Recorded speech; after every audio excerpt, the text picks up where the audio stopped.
विष्णु, मेरे पास आओ बेटा। जी बाबूजी, मैं यहीं पर हूँ आपके पास। एक दिन तो सबको जाना है, मेरा भी वक्त आ गया है। लक्ष्मी, तुम भी मेरे पास आकर बैठो बेटी। अब सुंदर कहाँ है? भैया रास्ते में है बाबूजी, बस पहुंचते ही होंगे। वो भी आ जाता तो ठीक रहता। तुम सबको एक जरूरी बात बतानी थी, कहीं उसके आने से पहले मेरे प्राण न निकल जाए। ऐसा न कहिए पिताजी, आपको कुछ नहीं होगा। भैया भाभी बस आते ही होंगे। आएंगे, जरूर आएंगे वो, पर मेरे चले जाने के बाद और आते ही अपना हिस्सा मांगेंगे। अच्छे से जानता हूँ दोनों को। तुम दोनों बहुत भोले हो और वो दोनों एक नंबर के चालाक। खैर, अब जो मैं बताने जा रहा हूँ उसे ध्यान से सुनो। मैंने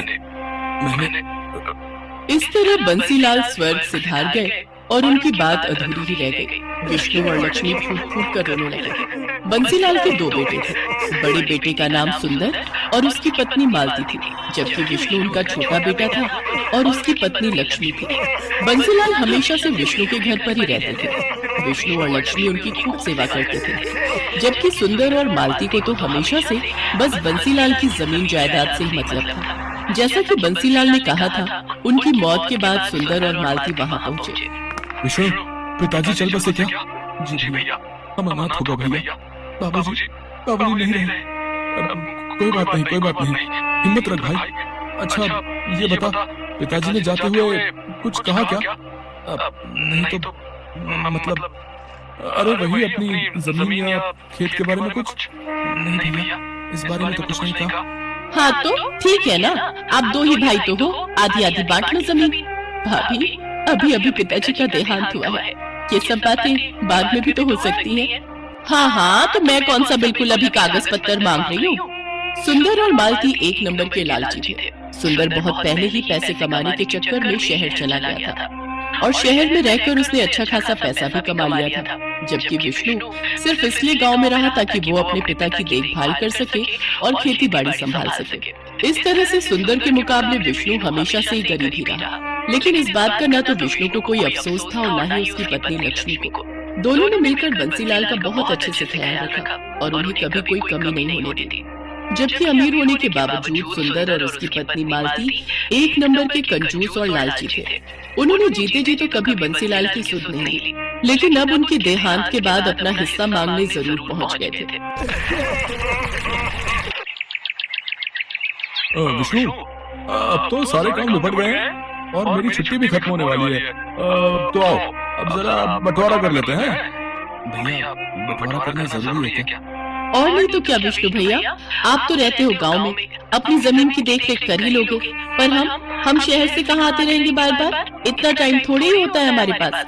अब बंटवारा हो जाए तो हम अपने हिस्से की जमीन बेचकर निश्चिंत हो जाए और फिर चले जाए वापस। भाभी, तो क्या गाँव से कोई नाता नहीं रखोगी अब यहाँ गांव में है ही क्या लक्ष्मी? पहले पिताजी थे तो फिर भी आना जाना हो जाता था, अब क्या ही करना है यहाँ आकर?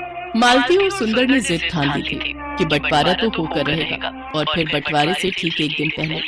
सुनो जी। हाँ बताओ। मेरे पास एक कमाल का आइडिया है।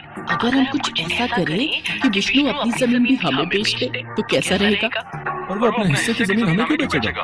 और हम क्या करेंगे इतनी सारी जमीन का भाई? हम क्या करेंगे मतलब? अरे सारी जमीन बेच बाच कर शहर में बढ़िया घर और चमचमाती गाड़ी लेंगे और क्या। ऐसा होगा कैसे? मालती ने सुंदर को अपने दिमाग की सारी खुराफात बता दी। फिर अगले दिन सुंदर सुबह विष्णु से बोला, विष्णु क्या कर रहे हो? खेत जा रहा हूँ भैया, बीज बोने हैं। अच्छा तो तुम मेरे साथ तहसील नहीं चलोगे क्या? तहसील? वहाँ क्यों जाना है भैया? अरे वो पिताजी का मृत्यु प्रमाण पत्र लेकर जमीन अपने नाम ट्रांसफर करवानी पड़ेगी ना। ओहो भैया, आप ही देख लो ना ये सब, मुझे वैसे इन सब के बारे में क्या पता। चलो ठीक है, मैं अपने हिसाब से देख लूंगा। भोला भाला विष्णु सुंदर पर बहुत भरोसा करता था। आखिर दोनों सगे भाई थे। उधर मालती और सुंदर तो यही चाहते थे कि विष्णु उनके साथ ना जाए। मालती और विष्णु उस दिन तहसील के बहाने सारा दिन घूमते रहे और फिर शाम को अपने प्लान के मुताबिक वो घर में दाखिल हुए। अरे भैया भाभी, आ गए आप लोग? थक गए होंगे ना, पूरा दिन लग गया आज तो। अरे पूछो मत, पूरा दिन धूप में परेशान हो गए और हासिल क्या हुआ? ढेला। ढेला ही मिलेगा ना। पिताजी ने हमारे लिए कुछ नहीं छोड़ा। कुछ नहीं छोड़ा? मतलब पिताजी हमारे लिए इतनी सारी जमीन छोड़ तो गए हैं ना? अरे ये जमीन हमारी नहीं है लक्ष्मी। पिताजी ने बैंक से लोन लिया था ना 2 लाख रुपए का, जो उन्होंने चुकाया नहीं, और बैंक ने अब जमीन पर केस लगा दिया है। तब तक उनको पैसा नहीं मिलेगा। जमीन हमारी तो क्या, किसी के भी नाम नहीं हो पाएगी। पर भैया, पिताजी ने तो इस बारे में कभी कुछ नहीं बताया। अरे कैसे बताते? अगर वो बता देते कि जमीन गिरवी रखी है तो हम नाराज नहीं हो जाते? खुद तो चले गए और हमें भिखारी बना गए। कुछ भी हो भाभी, पर ऐसे तो मत बोलिए पिताजी के बारे में। अरे तुम चुप रहो लक्ष्मी। ये देख रही हो, ये बैंक का नोटिस है। इसमें साफ साफ लिखा है कि अगर हमने 1 महीने के अंदर 4 लाख रुपए नहीं चुकाए तो वो खेत की जमीन के साथ साथ हमारे घरों पर भी कब्जा कर लेंगे। ये भगवान, अब हम क्या करेंगे भैया? आपको बस एक ही तरीका है, 2 लाख तुम दो, 2 लाख हम देते हैं और जमीन बचा लेते हैं। भैया लेकिन इतना पैसा तो नहीं है हमारे पास। विष्णु और लक्ष्मी सुंदर और मालती की चाल में फंस चुके थे। वैसे एक तरीका है जिससे काम बन सकता है। हाँ, तो जल्दी बताओ ना। अगर ये दोनों अपने हिस्से की जमीन बेच दें तो काम बन सकता है।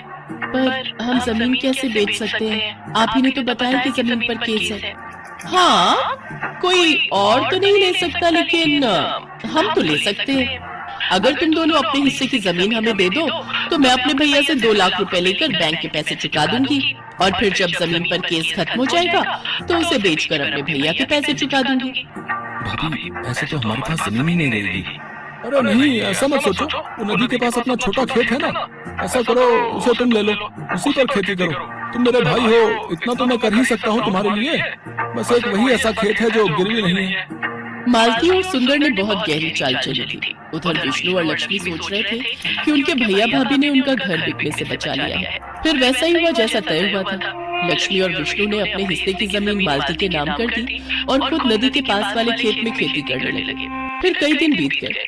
मालती और सुंदर सारी जमीन मिलने से खुश थे, तो विष्णु और लक्ष्मी भी अपना घर बच जाने की बात से संतुष्ट थे। लेकिन वो कहते हैं ना कि जो जैसा बोता है वैसा ही काटता है। एक दिन सुबह सुबह नदी के पास वाले खेत में, लक्ष्मी, लक्ष्मी, जल्दी इधर आओ। क्या हुआ जी? ये देखो, खेत में जुताई करते हुए मुझे क्या मिला? जुताई में विष्णु को एक लोहे का बक्सा मिला था जिसमें ढेर सारे सोने के सिक्के भरे हुए थे। तो वहीं दूसरी तरफ ठीक उसी वक्त शहर में मालती के घर की घंटी बजी। ये घर सुंदर का है? जी हाँ, आप कौन? हम लक्ष्मी सागर बैंक से आए हैं। आपके पिता बंसीलाल ने 4 लाख रुपए का लोन लिया था हमसे, और उन्होंने उसकी सिर्फ 3-4 किश्तें ही चुकाई। हम गांव में आपकी खेती की सारी जमीन अपने कब्जे में ले चुके हैं और उसकी नीलामी करेंगे। अगर आप चाहते हैं कि हम ऐसा ना करें तो आपको सूद समेत कुल 9 लाख रुपए भरने पड़ेंगे, वो भी 3 महीनों के अंदर। सुंदर आए तो उन्हें ये बात बता देना। मालती को समझ नहीं आ रहा था कि आखिर ये सब क्या हुआ और कैसे हो गया, लेकिन सच तो यही था कि अब जाकर हुआ था असल मायने में बंटवारा। जिसने जो बोया था वही उसे मिल रहा था।